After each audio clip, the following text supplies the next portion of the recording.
लगता है अब इस घर में रहना थोड़ा सा मुश्किल हो गया।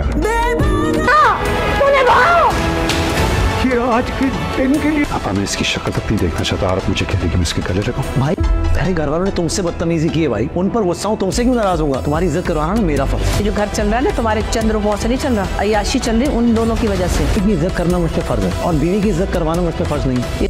नाज़रीन, ड्रामा सीरियल कभी मैं कभी तुम की आने वाली एपिसोड बहुत ही ज़्यादा ज़बरदस्त होने वाली है। नेक्स्ट एपिसोड में आप देखने वाले हैं मुस्तफ़ा ने कैसे हिम्मत का मुजाहरा करके अपने घर वालों के सामने अपनी बीवी की साइड ली होती है और अपने घर वालों को ख़बरदार कर दिया होता है कि आज के बाद मैं किसी को इजाज़त नहीं दूंगा कि वो शर्जीना की इंसल्ट करें। और इसी वजह से मुस्तफ़ा और अदील की लड़ाई भी हो चुकी होती है और अदील ने मुस्तफ़ा पर हाथ भी उठाया होता है, लेकिन मुस्तफ़ा ने अपने बड़े भाई का एहतराम किया होता है और उस पर हाथ नहीं उठाया होता।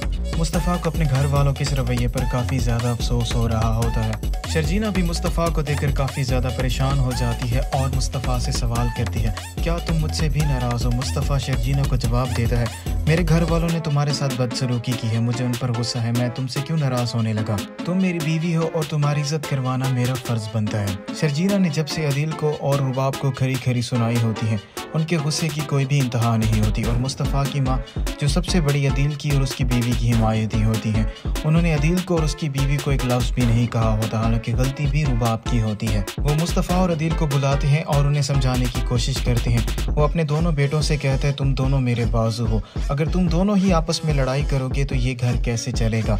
हम सबको एक साथ मिलजुल कर रहना है। वो अपने बड़े बेटे अदील से कहते हैं, तुम बड़े हो और तुम मुस्तफ़ा की गलती को माफ़ कर दो और जाकर इसे गले लगा लो। अदील पहले ही मुस्तफ़ा पर काफ़ी ज़्यादा गुस्सा होता है क्योंकि मुस्तफ़ा ने अपनी बीवी की साइड ली होती है और अदील को खरी खरी सुनाई होती है। अदील अपने बाप को जवाब देगा, मैं मुस्तफ़ा की शक्ल तक नहीं देखना चाहता और आप चाहते हैं कि मैं जाकर इसको गले लगा लूं। और इफ्तिखार साहब मुस्तफ़ा से भी कहते हैं, तुम्हें भी अपने बड़े भाई की इज्जत करनी चाहिए। मुस्तफ़ा अपने बाप इफ्तिखार साहब को जवाब देता है, अपने बड़े भाई की इज्जत करना मुझ पर फ़र्ज़ है, लेकिन अपनी बीवी की इज्जत करवाना मुझ पर फ़र्ज़ नहीं है। खैर, अदील अपने बाप की बात मान लेता है और जाकर मुस्तफ़ा को गले लगा लेता है, लेकिन उसने अभी तक मुस्तफ़ा को माफ़ नहीं किया होता। उसे मुस्तफ़ा पर और शर्जीना पर बहुत ही ज़्यादा गुस्सा होता है। वो गुस्से में घर से बाहर चला जाता है। अदील की माँ बहुत ही ज़्यादा लालची औरत होती है, उसने कभी शर्जीना की कदर नहीं की होती और ना ही मुस्तफ़ा की। वो हमेशा इन दोनों को ताने देती रहती है और अदील की माँ को जैसे ही मौका मिलता है शर्जीना को बातें सुनाने का, वो शर्जीना से कहती है, ये घर तुम्हारी छोटी सी नौकरी से नहीं चल रहा, इस घर में जो हम अय्याशी कर रहे हैं वो रुबाब और अदील की वजह से है और तुम्हारी ही वजह से मेरे दोनों बेटों के दरमियान लड़ाई भी हो चुकी है।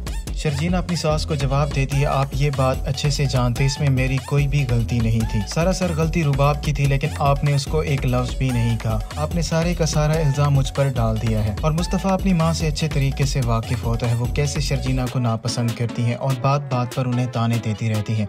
मुस्तफ़ा को भी ये बात मालूम हो जाती है। मुस्तफ़ा की माँ ने एक मरतबा फिर से शर्जीना की इंसल्ट की है और शर्जीना काफ़ी ज़्यादा परेशान भी होती है। मुस्तफ़ा जैसे ही शर्जीना को परेशान देखता है तो शर्जीना से कहता है, और मुझे लगता है हमारा इस घर में अब गुजारा करना बहुत ही ज़्यादा मुश्किल बन चुका है। शर्जीना ने जो रुबाब की इंसल्ट की होती है, अब रुबाब भी चुप नहीं बैठने वाली, वो प्लान बना रही होती है कि कैसे मुस्तफ़ा और शर्जीना को इस घर से निकलवा दिया जाए।